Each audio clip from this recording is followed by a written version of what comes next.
Hello, everyone. I'm Dr. Angela Puca, and welcome to the Livestream Symposium.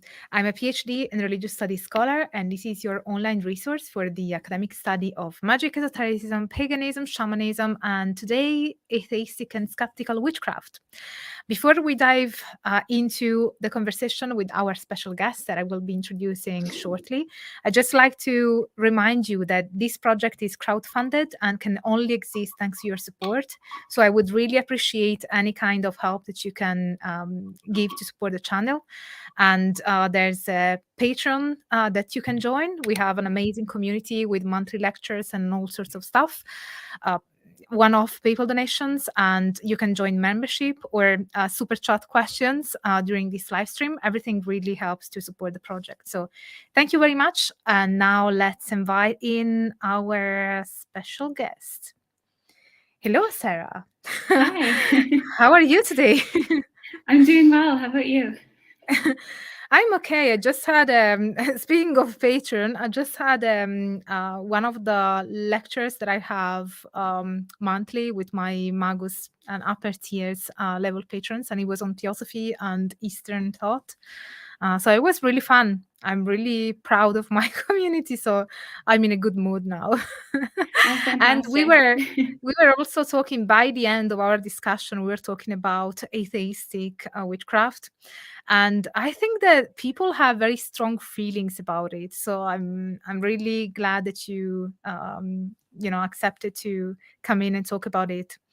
So Yeah. first of all, guys, Sarah has her own YouTube channel called Skeptical Witch. So you can go over and subscribe to her if you're interested in the topic. And anyway, I mean, why wouldn't you? Right? So I know that you're a PhD student. Can you tell us a bit more about your background in academia? I know that your channel tends to be more from a practitioner's perspective, but I'm also fascinated with your research. Yeah, sure. So first of all, thank you so much for having me on.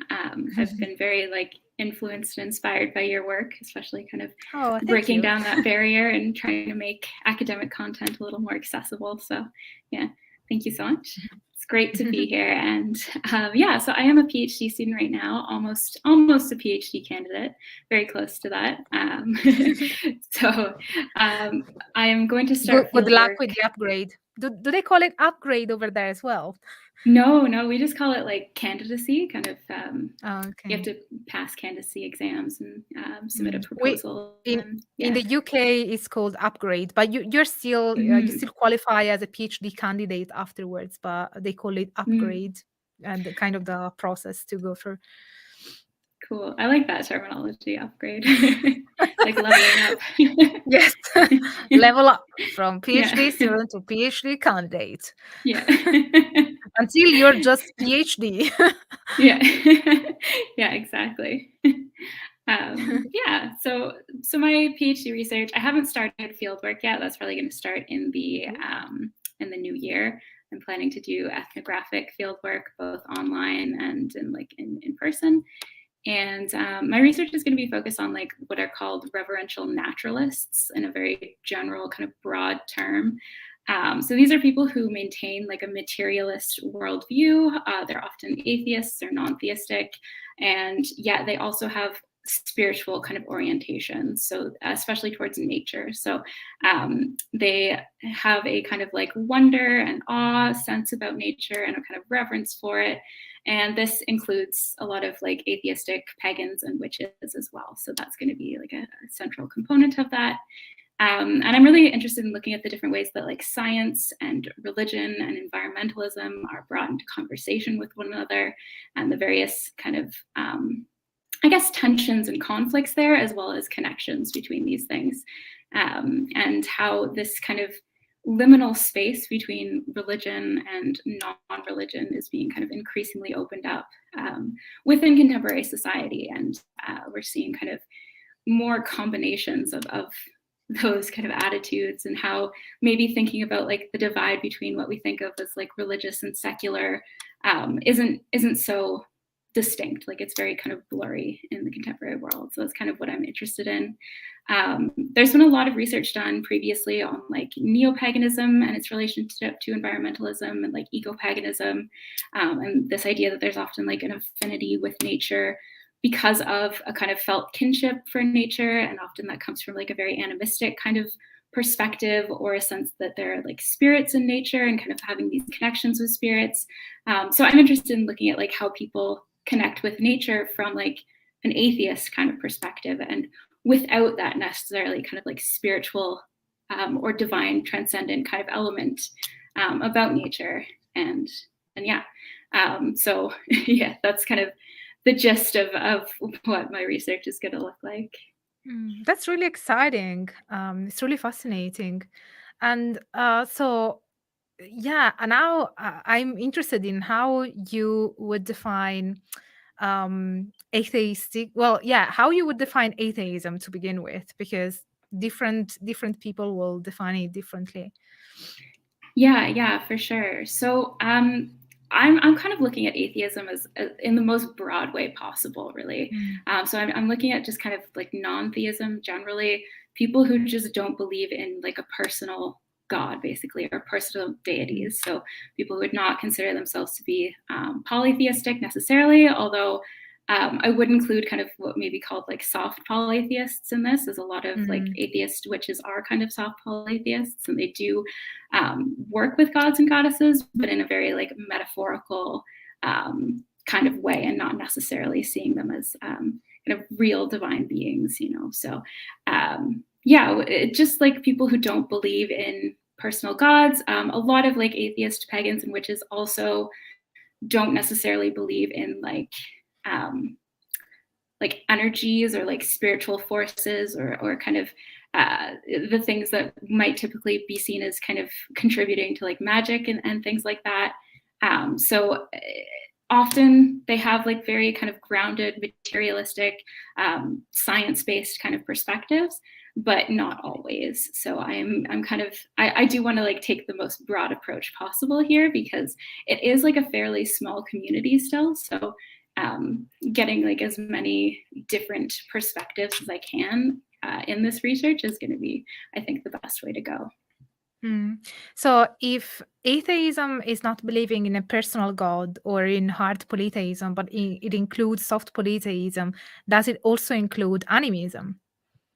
Yeah, I think it can. So for some atheists, some atheist wishes would kind of consider themselves animists, especially kind of identifying with that like new animism, where it's very much about like interconnectedness and the kind of the relationships. The focus is really on the like relationships between human and non-humans, and that kind of thing. So I do kind of count that as part of it.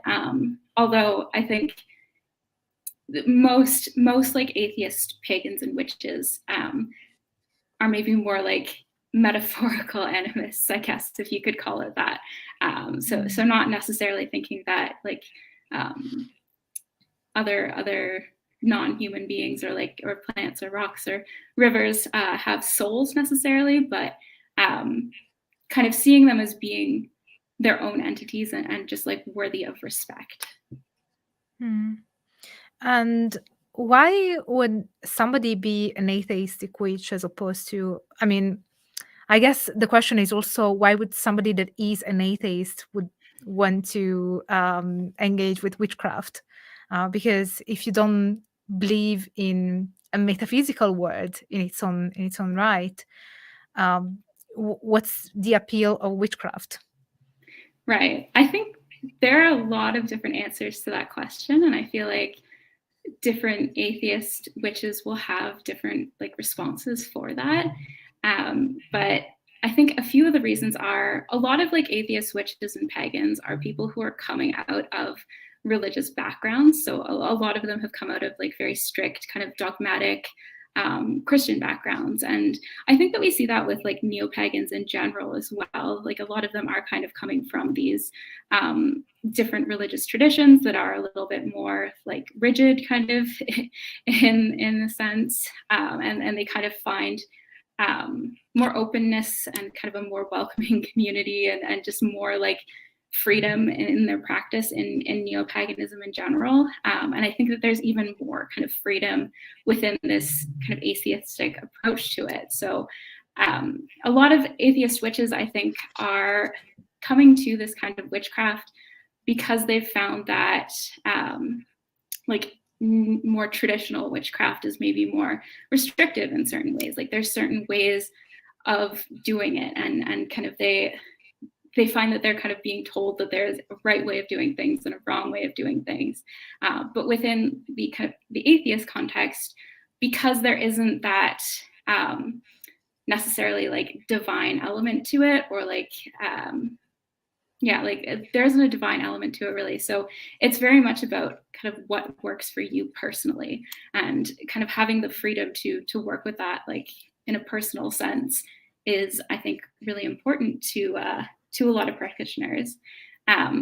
Also, atheistic witchcraft is, I think for a lot of people, it's largely like psychological. So there are a lot of psychological benefits that kind of come with doing spellcraft and doing ritual and things like that, and engaging in these practices when the focus is on like personal kind of internal transformation and things. And there are ways to look at it where it is more about kind of causing transformation and change within the self, which can then kind of go out and change the world in certain ways. Does that make sense? And what distinguishes it from psychology? If it is psychologically based, why would it be witchcraft and not a form of psychology? What makes it witchcraft? That's a good question. I think because it is using a lot of the like components of witchcraft. So it's using like spells and certain rituals and things, and it is very much kind of in this like witchcraft kind of context. And it is very much about like, you know, using intention to enact change. And that's kind of how I see witchcraft and magic is being very much about like focusing intention to enact some kind of transformation. And I think that atheist or skeptical witchcraft is doing that, just from a kind of a different perspective, a more kind of materialist, grounded perspective. And so like it is very psychological. So it kind of stems from that psychological model of magic in certain ways. And it can use like various elements taken from psychology and kind of combining that with more traditional forms of witchcraft, and like folk magic and things like that. I'm trying to kind of combine all of those things in my head that I'm absorbing. Yeah, I think it's as I told you in private before this conversation, I'm skeptical about skeptical witchcraft. So that's why I was particularly excited to talk to you more about it, so that I could better understand it. So one of the reasons why I can tell what where my skepticism comes from. I think that on one end, I think that when there's a talk about atheistic witchcraft, I really don't think it classifies as atheistic. That's one of the things, because well, by atheism, I guess usually what is meant is the not believing in any god or any entities, any metaphysical entities. But I don't know, I just struggle maybe to wrap maybe it's my own limitation, but I struggle to grasp how is it possible to practice witchcraft without not entertaining any belief into any metaphysical entity, even the spirit of the trees. I can easily see how witchcraft can be practiced by an animist, for instance, or somebody that doesn't believe in a personal god, or even hard polytheists that believe in in ontologically real God. So I can get that. I think that I struggle more to understand how witchcraft and even paganism, because I also want to get into that, the idea of atheistic paganism, to adopt the term paganism then, since these are concepts, both witchcraft and paganism, that are imbued with religious and spiritual and metaphysical elements.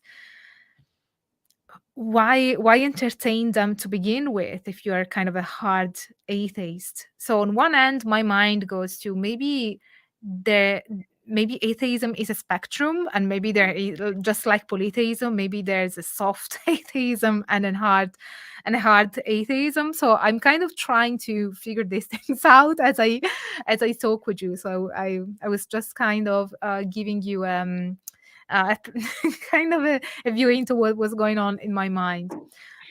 Yeah.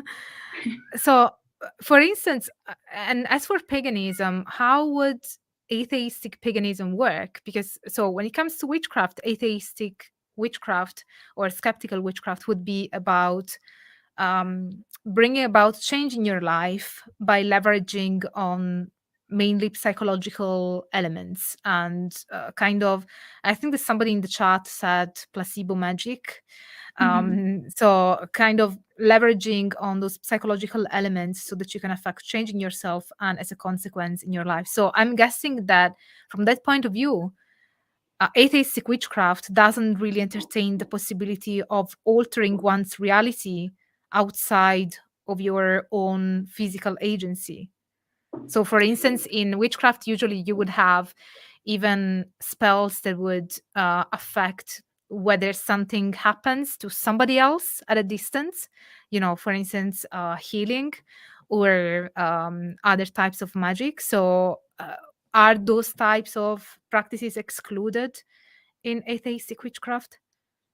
I think it depends on the person. I think that for a lot of atheist witches, those practices would be kind of excluded, but it's not necessarily always the case. I think that there are so many different kind of beliefs within this really broad context of like atheistic witchcraft, and for a lot of people, it is based on that idea of like placebo magic. So there is a like atheist witchcraft YouTuber called Sedna Wu. I don't know if you've heard of her channel, but she uses the term of like an open label placebo. So this idea that even if you know it's a placebo, there have been like studies that show this placebo can still work for you, right? So like if you're casting a spell to get a job, for instance, from this perspective, it's not like you are enacting some change in the world to like cause someone out there to, pick up your resume and say, this is fantastic, like let's hire them. It's more about kind of, potentially making yourself more confident or having just like a more positive outlook or something, so that when you go into your next interview, you're more likely to kind of act in certain ways that will get you to that goal that you have ultimately. So it's more of like a catalyst for internal transformation than really about kind of changing something external for a lot of people. But for others, that's not necessarily the case. I think for me, my own kind of like skeptical witchcraft was very much influenced by chaos magic and some ideas coming out of that. And really this idea that belief can be used as a tool. Belief doesn't have to be static. So, if I don't necessarily have to believe in like everyday life or all the time in kind of these magical forces or divine entities or things like that. But when I'm going into like a practice, then I can use that and use a belief in that as a kind of way of doing magic and of making things happen. And in those moments, I might believe that, yes, I can fully affect kind of objective, tangible reality in certain ways and make changes out in the world rather than just kind of focusing on internal transformation. So there are a lot of different kind of ways of approaching it, and a lot of different views on it, I guess. So there isn't just kind of one way of doing atheist witchcraft. That reminds me of the concept of provisional belief. Maybe that could be useful as well. I can't remember who the scholar is, Skirner, something like that. I will have to put it in the info box afterwards. But the idea is that, and Carol Cusack also talks about that. The idea that often a belief is not something that people don't just hold and it's static, but people can also hold provisional beliefs. So it's not the case that I believe that this is absolutely real and absolutely exists, but I believe so that because it is something that will help me achieve something that that belief will be conducive for. So that kind of reminds me a bit of provisional belief. And Lane was saying theory. When you grow up in the Christian church, atheist means anyone who does not believe in the Christian God without belonging to another religion. What do you think about that? Yeah, I mean, I think that like the concept of atheism kind of evolved out of Christianity, because this concept of belief in God and even of like religion, when we kind of talk about that, that whole idea really came out of like Protestant Christianity, and kind of what we think of as religion and belief and non-belief and things is very influenced by Christianity. So I do like agree that this kind of concept of atheism is colored by kind of this Protestant Christian perspective. But I personally didn't grow up Christian. I grew up with atheist parents, so I find I can't really.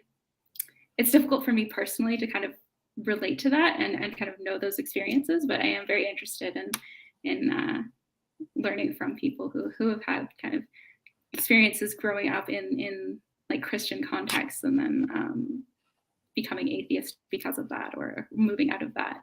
I don't know. Yeah, I think that answers the question. Probably the question was coming from a point where from trying and clarifying what atheism means to begin with, because especially when it overlaps with intersects with witchcraft and paganism, it might be more difficult to sort of understand what we mean by atheistic. But I think you were very clear that it is about the psychological, in a way, psychological conditioning. But is there any, other than affecting change in yourself and in relation to that change in the environment, is there any spiritual benefit that atheistic witches or skeptical witches want to gain from the practice? Or is it just about improving yourself through psychological means and employing some elements from witchcraft? I think that there can be a lot of other benefits. So one of the major things is community too. So, you know, people who have maybe felt like outsiders in Christian communities or more traditional kind of witchcraft or pagan communities have found community in this like atheistic, secular, science-based witchcraft and paganism, and they found connections with other people, and that's often really important for people, especially coming out of like different religious backgrounds and kind of missing that community element and those connections and things. So that's definitely been a huge kind of element for a lot of people. And then I'm also really interested in like kind of the cognitive science elements of these things too, and like the changes in consciousness that they can affect and what that means. So I'm not a psychologist at all by any means. I've taken like a few classes on cognitive science, but that's about it. But I find it really interesting to kind of think about these things. And there have been various studies to show that engaging in ritual and kind of using various techniques of the body or of like meditation or things like rhythmic drumming, anything like that, to kind of get into these non-ordinary states of mind can have very kind of transformative effects on people. So there have been studies that show that these kind of non-ordinary states can kind of create a sense of unity with the rest of the world, I guess, kind of like a feeling of being interconnected with the world outside of oneself, and kind of being able to transcend the ego almost in these kind of ritual or magical moments. And I think that can be really beneficial for a lot of practitioners, especially in the context that I'm kind of looking at it, where it is very much about like those connections with nature, and feeling like interconnected with nature is very important. So getting into these like ritual mindsets can help foster that sense of oneness with the natural world, and I kind of increase kinship, I guess, with the non-human world too. Yeah, I feel persuaded. There's Hank that is asking, what is the academic beginning of the term and use of the term atheist? The academic beginning, and I'm not actually sure. I'm not really sure about that. That is not something I really have an answer for right now. I'm sorry. I'm not sure about that either. The first time that, because I've never researched atheism, to be fair. Because I think that atheism tends to be talked more about in theology and in Christian studies, but yeah, I'm afraid I don't have an answer either. Yeah, this is definitely something I want to like look into more for sure, because that'd be really interesting. The kind of like historical view of atheism, and kind of diving into that. I know that right now in the research on like atheism, most of the work that I'm kind of looking at right now has to do with like non-religion and religion in society, and there aren't a lot of studies that look at what it means to be like a religious atheist. I think because this is kind of a unique and strange phenomenon in certain ways.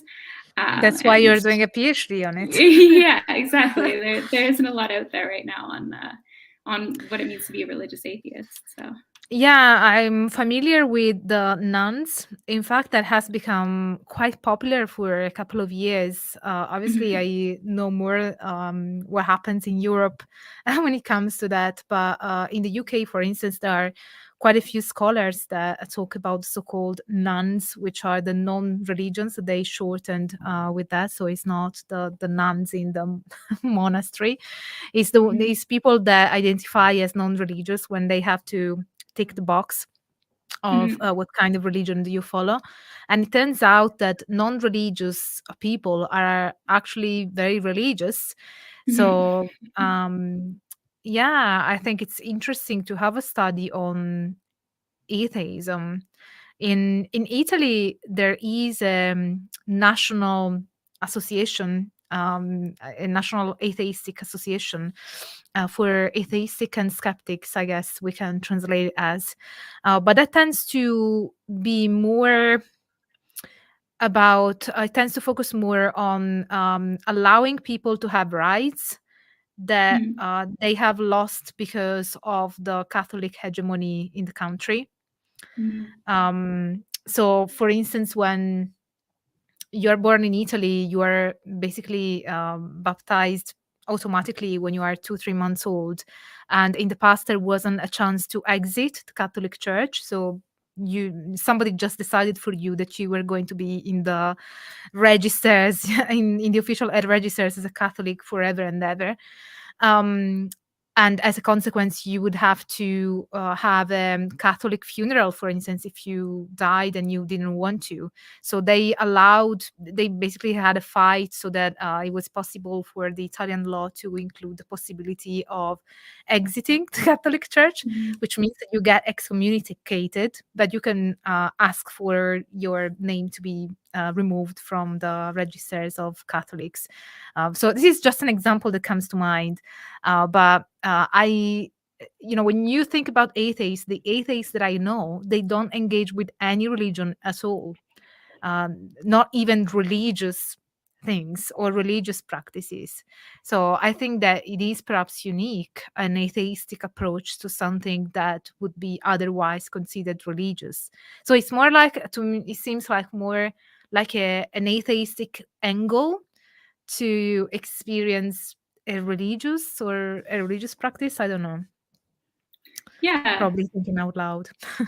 Yeah. No. Yeah. I also think that like atheism, like being theistic and being religious, don't necessarily have to go together. They're not married together in a sense. Like I do think that you can be atheist and religious, and I think that that's kind of demonstrated by atheist pagans, for example, who do claim to be religious, and yeah, they don't believe in any gods, or a lot of them don't believe in spirits or kind of energies or anything that cannot necessarily be explained by empirical science as we know it today. So kind of anything beyond that framework, they don't necessarily believe in.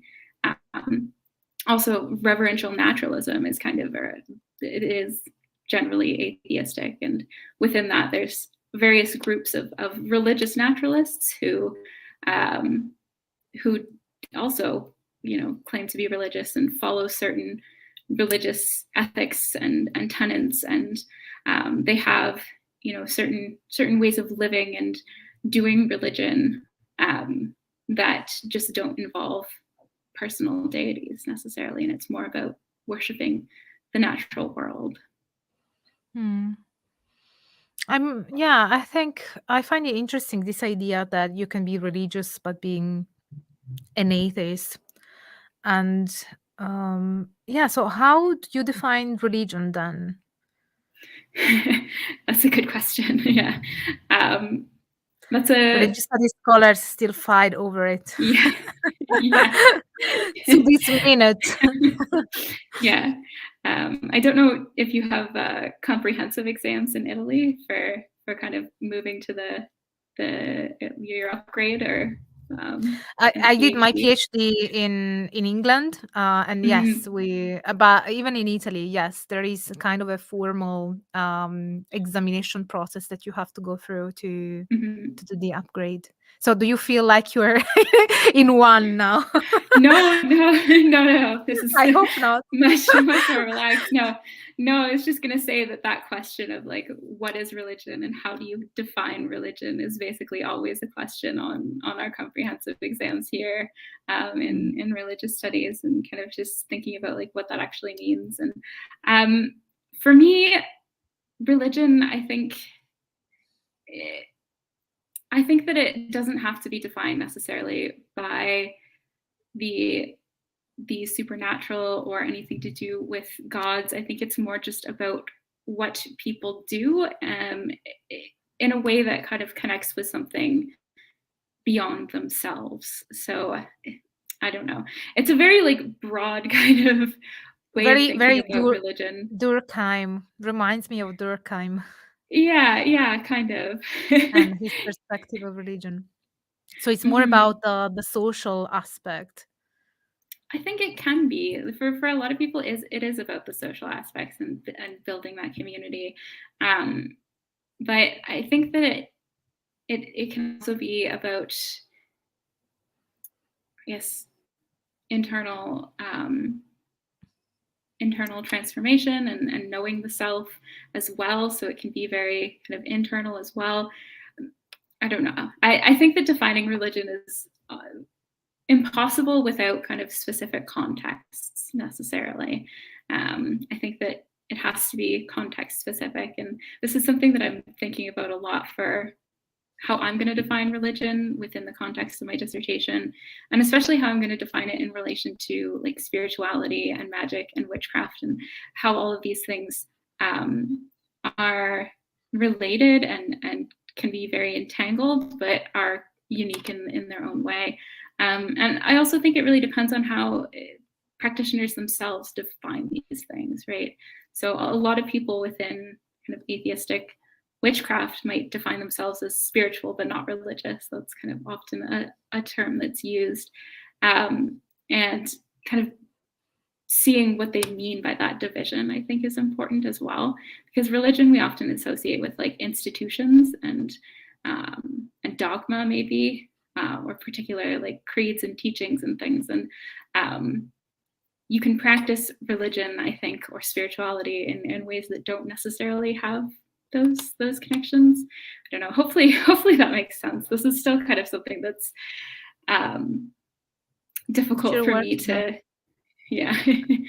Fine. It's difficult for everybody. But I'm not sure if you saw my video on what is shamanism.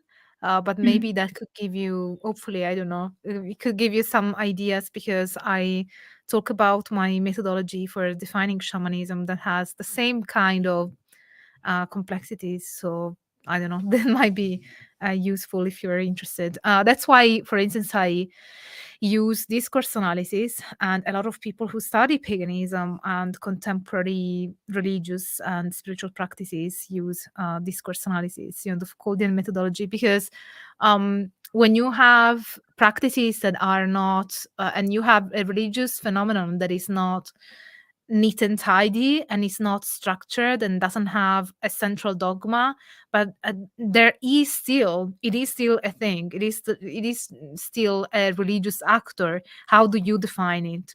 So that presents a challenge for a researcher, and one of the ways researchers in these fields tend to resolve that problem is by using discourse analysis, where instead of finding somebody or a text that tells you what that religion is about, you identify patterns of meaning from the discourses that practitioners create within the community. And when you have enough data, you will find that there are actually, even in a religion like paganism, where everybody has a different viewpoint and a different way of explaining things, there are certain patterns of meaning that do emerge when you put all the data together and the different explanations and the different interviews together. So I personally think that that's a useful methodological tool to use, because it is difficult to define religion when you're not dealing with institutionalized and dogmatic religions, like in our case. Mm-hmm. Yeah, no, definitely. And I am hoping to use discourse analysis as kind of an element of this, especially because a lot of the ethnography that I'm planning to do will be in an online context, because these communities are very like geographically dispersed. So it's helpful, I think, to see what's going on online, since that's kind of like a really important avenue for connection for a lot of atheistic pagans and witches. So having that kind of discourse analysis in my toolkit for doing that will be helpful. Yeah. And what about atheistic pagans? Do you know where it started, how it started? The concept of atheistic pagans, and how that looks like in terms of practices and the beliefs that atheistic pagans have. Yeah, so there is a particular group of atheist pagans who call themselves atheopagans. And this has been kind of an emerging tradition for a few years.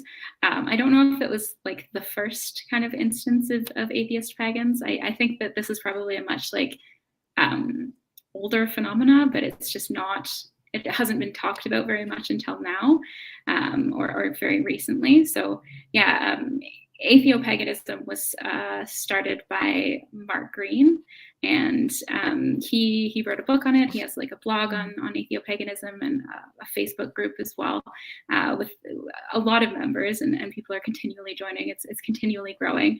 So this is kind of the biggest manifestation of atheopaganism and the biggest kind of group. And this is like a religion, so it has like certain kind of tenets and certain values, and kind of it provides an ethical framework for people to live by that's very much based on living, in a community among human and kind of non-human counterparts, and treating people with respect, including kind of like non-human persons as well. So and I don't think it necessarily uses that language, but it is very kind of environmentally grounded. So that's kind of a large aspect of it. And yeah, I think that atheist paganism in general tends to be very very environmentally grounded. So it is very like naturalistic. The focus tends to be on like nature worship, So atheist pagans often follow like the wheel of the year still. They kind of celebrate the various Sabbats and like changing of the seasons and everything. And they maintain the nature-based elements of the practice and don't necessarily include the gods or the polytheism, at least not in a hard way. And in terms of the practices, what kind of practice do they celebrate, like the 8 Sabbats systematized by Wicca, or what kind of practices do they do? Yeah. So there is that kind of like the Wiccan wheel of the year is still maintained. Changes are kind of made to it though to be less about deities and more about just the seasonal changes and things like that. So a lot of atheist pagans have altars as well, like Wiccans or other pagans would have. They often call them focuses instead of altars necessarily, to kind of move away from that religious language. What do they call them again? Sorry. Like a focus or a foci, focus. plural. Okay. Yeah. So it's just kind of an altar is something that will focus intention and focus the mind, I guess. So when it's involved in rituals and things. So I know a lot of them kind of decorate their altars depending on the seasons and things like that. And they engage in rituals, either alone or within groups when they have that kind of community. So, and these rituals can be about kind of anything. They can be about celebrating the changes of the seasons, or about, again, like enacting some kind of personal transformation, or changing a mindset about something, or working towards a specific goal, something like that. So there's a lot of like very similar elements involved that you would see in kind of more traditional pagan practices, especially like the very like elaborate elements of ritual too, that are often associated with like neo-paganism and kind of the dramatic ritual elements. They tend to like see these as being important to getting into that like ritual mindset and moving out of kind of ordinary states of consciousness and into ritual states of consciousness. And it's still about kind of changing perspectives and getting into kind of different ways of seeing reality, but without necessarily the idea that there is kind of a separate divine world. It's still kind of rooted in materialism. And what's the relation between atheistic pagans and the rest of the pagan community? How do the two relate? If they Yeah, that's a good question. I think it's different for everyone, so I really can't speak for everyone, obviously. I know that there are some neo-pagans, like more traditional neo-pagans, who are very much against atheist paganism. They don't think that it is possible, or they see it as kind of a cultural appropriation or spiritual appropriation almost, because they don't have that kind of same view of deities, and they don't have that polytheistic element. There are a lot of pagans who believe that you do need to be polytheistic, or at least animistic in some way, to be pagan, really, today. But then there are other neo-pagans who are completely open to atheist pagans, and they see it as being just acceptable, and they kind of welcome them into the greater neo-pagan framework. And then on the atheopagan side, or atheist pagan side, I know that there are some atheist pagans who are very much like reacting against other neo-pagans. So some of them are coming out of more traditional neo-pagan worlds, and they are very kind of antagonistic towards the like more magical or divine kind of aspects of it. And they are kind of reacting against it, really. But then there are others who are much more like open to kind of these different ways of being and knowing, and of being pagan, and who may not necessarily believe or always believe in gods and spirits and magic and things like this, but who are very like open to it and accepting of it. So there's a whole kind of spectrum of attitudes and relationships and things. And this is something that I'm very interested to kind of explore more and really look into more as I do my field work. Yeah. Yeah, it is too bad that there are some pagans that would react strongly against atheistic pagans. But yeah, it's kind of human nature sometimes. Yeah. But I think that generally speaking, paganism tends to be quite accepting and inclusive. So probably it is because something relatively new. Do you know when the movement started?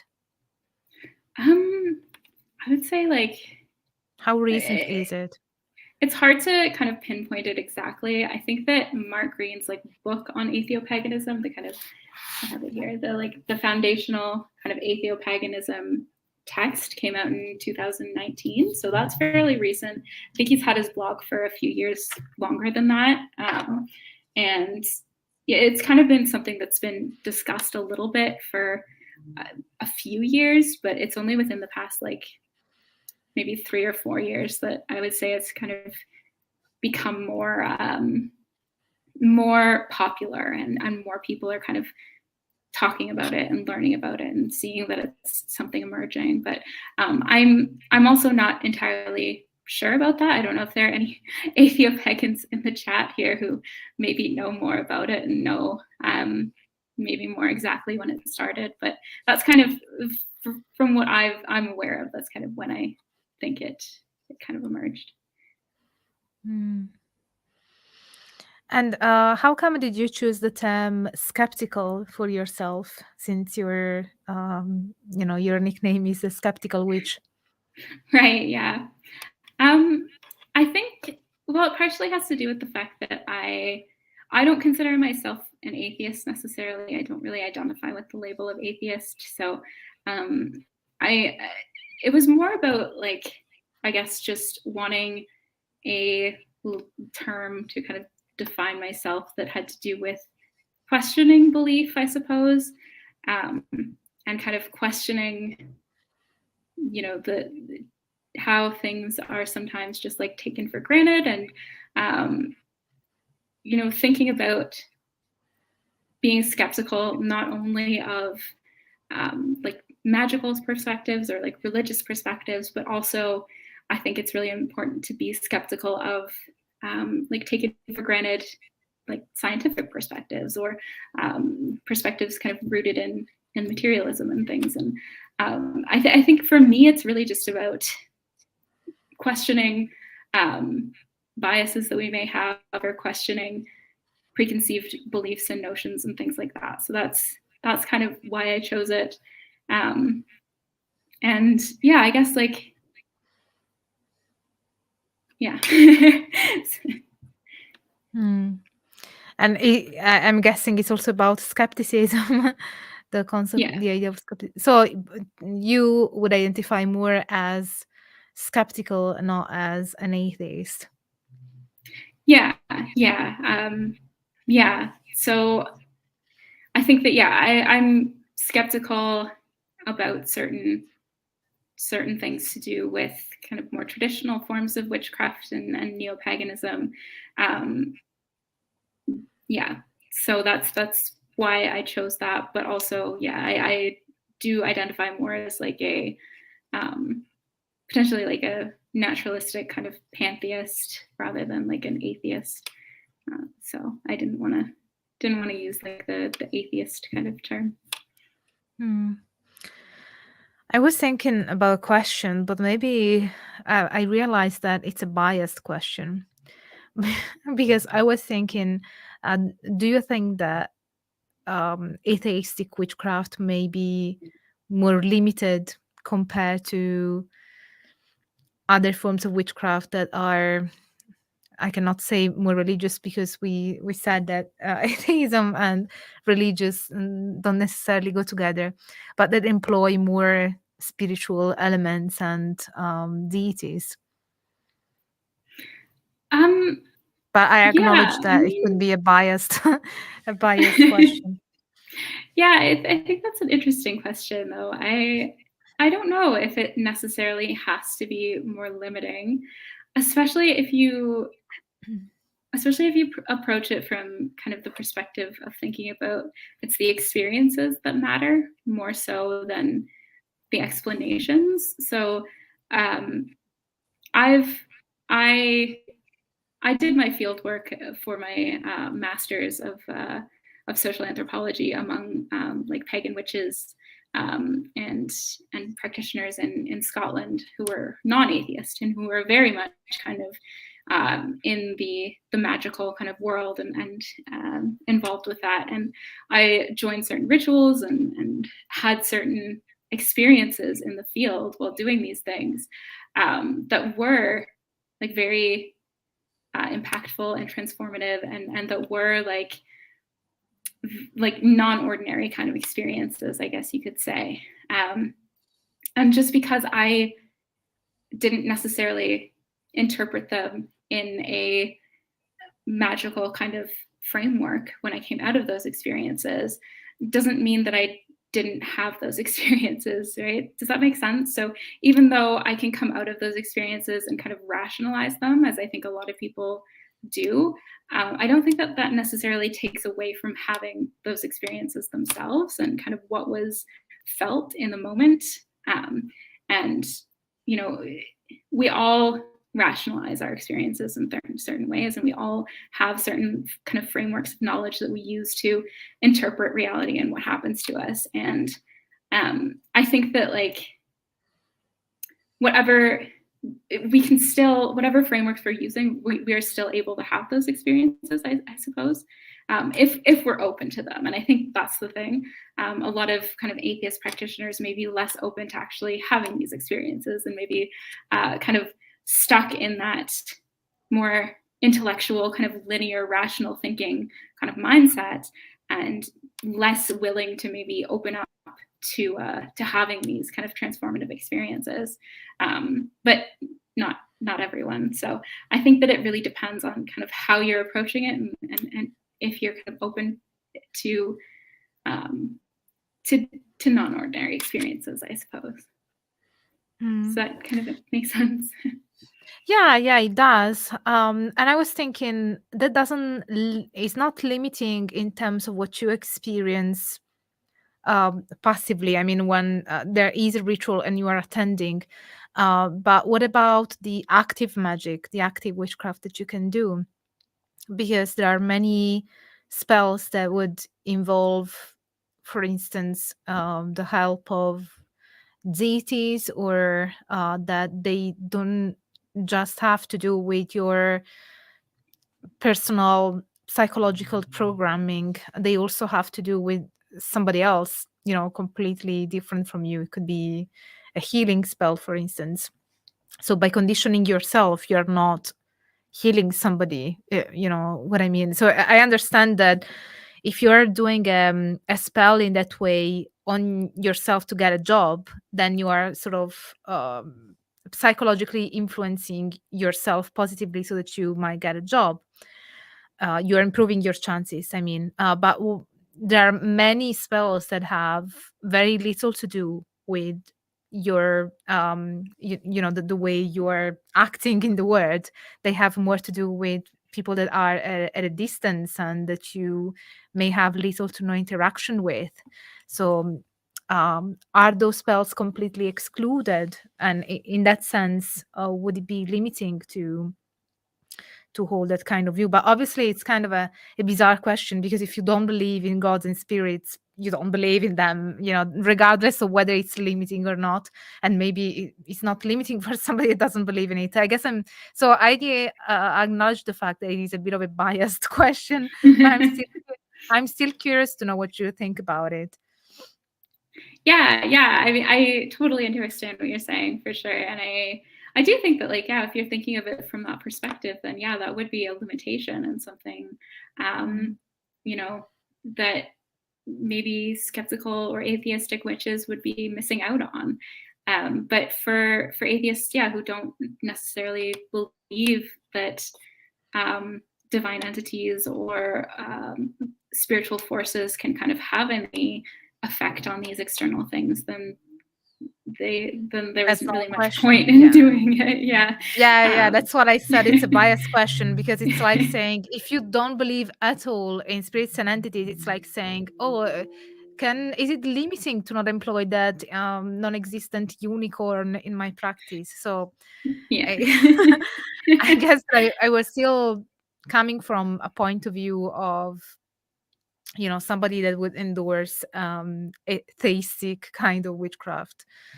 Yeah. And another, sorry, you were saying?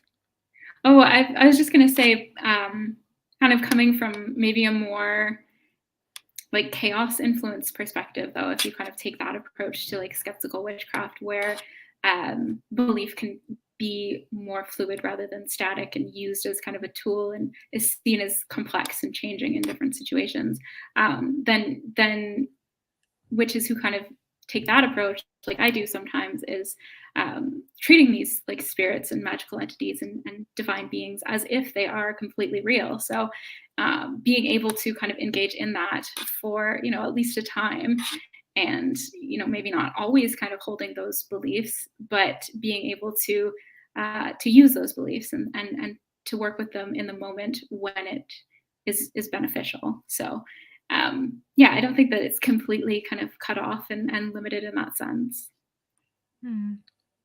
And I have another question, and then I will let you go, let everybody go. So do you think that applying skepticism and only focusing on the material side of witchcraft is a form of reductionism, based on a positivistic mindset? You know that after Descartes and the idea of the dualism between the physical and the metaphysical, there has been, especially after positivism, this idea that the only certain knowledge can come from things that can be measured, that can be, that you can measure, that you can weigh, and not everything in life can be weighed and measured. And there are things that we experience that are beyond that. Now, I think that one thing that is often talked about in research is that paganism and other forms of esotericism have fostered the re-enchantment of the word after the disenchantment that has occurred, where the entire experience of human beings, the physical and metaphysical, has been basically flattened to only the physical, where the only thing that you can acknowledge and see and be certain about is the physical, and everything outside of that, even if it happens, it just, it doesn't matter. It's not, it's kind of bracketed, as Jack Hunter says in a publication. It's put in brackets and it's just excluded from the realm of things that exist. So do you think that endorsing a kind of skeptical witchcraft could fall into that worldview, where the only aspects of reality that are acknowledged are the physical ones, the ones that can be weighed and measured and repeated? Yeah, so this is actually a huge question that is driving my dissertation, and kind of one of the questions that I was asking going into it, and what I kind of want to know about these communities is like, is there that sense of disenchantment? Do they kind of create enchanted worlds still, even without these necessarily kind of spiritual or magical elements in the way that they view reality? And especially looking at that kind of in relation to the environment too, because within this like Weberian notion of the disenchanted world, man kind of, or human beings know the world through their mastery of it, and that includes a mastery of nature. And kind of looking at this question of, if the world is disenchanted, if nature is disenchanted, how are people engaging with it? Is there that kind of that mastery element of it? Is there this kind of hierarchical human non-human split? Is this like dark Descartesian kind of like dualism maintained, right? Like, is there that separation between subject and object, or mind and matter, and these kinds of things? So that's something that I'm kind of curious to know, like, going into this, because the kind of the scientific way of seeing the world is often associated with this, like, this disenchantment and just instrumental reason and things like that. So for people who are very committed to a scientific perspective and yet also seek spiritual experiences in nature, I want to know, like, how they navigate that kind of, and how they, like, bridge that divide. And yeah, I personally think that the world doesn't have to become disenchanted just, like, without magic and without, like,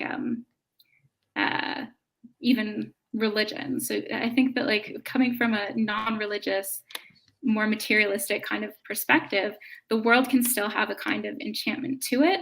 And there are kind of various ways of thinking about this. For me, my thinking has been very influenced by kind of new materialism and, like, eco-materialism and enchanted materialism. So kind of moving away from these old kind of ways of thinking about the materialistic world and thinking about matter instead as something that's vibrant and itself enchanted, and kind of being able to get into these interconnected ways of thinking and being through these magical mindsets, and connecting with the natural world in ways that go beyond kind of anthropocentrism and human centrism, and being able to kind of break down those Descartesian binaries, and get into a place where humans and non-humans and matter and meaning and everything is kind of within these enchanted, interconnected kind of sacred webs, that may be created by people who kind of have these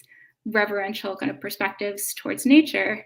That may be a way of kind of getting around this whole, like, disenchantment thing. And I'm very influenced by scholars like Laurier who have this idea of, like, mundane transcendence, or radical immanence that is enchanted, and getting away from thinking about the way that, or just kind of like the connection between religion and enchantment as kind of a necessary connection, and seeing how in this, like, secular world that we live in, there is enchantment, like, still kind of all around, and there's just different ways of accessing it. So hopefully that made sense. I'm just kind of rambling a little. Yeah, I find it very fascinating, and I feel more persuaded after this conversation.